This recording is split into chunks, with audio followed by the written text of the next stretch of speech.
अस्सलाम वालेकुम दोस्तों, उम्मीद है सब खैरियत से होंगे। एक और वीडियो में खुश आमदीद।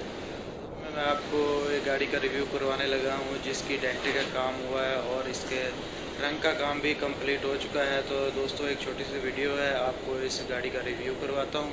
इससे पहले आपसे छोटी सी रिक्वेस्ट है कि अगर आप चैनल पर नए हैं तो इसको सब्सक्राइब कर लें ताकि मज़ीद वीडियो भी इस तरह की आप तक पहुँचती रहे। दोस्तों जैसा आप देख रहे हैं ये मास्टर 3300 का गेट है। इसको मरम्मत होने के बाद जहाँ पे मरम्मत किया गया है सिर्फ वही जगह रंग हुई है, आप देख भी रहे हैं।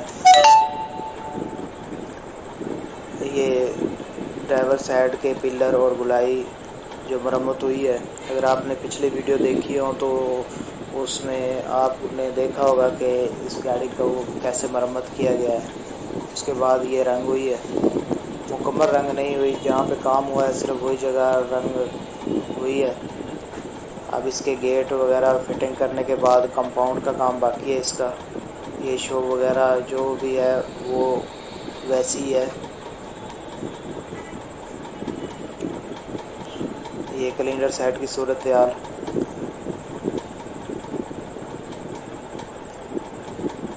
अब इसके कंपाउंड का काम बाकी है। उम्मीद है आपको तो वीडियो अच्छी लगी होगी। वीडियो को लाइक और शेयर कर दें। अगर चैनल पे नए हैं तो सब्सक्राइब कर लें। मिलते हैं अगली वीडियो में। अल्लाह हाफ़िज़।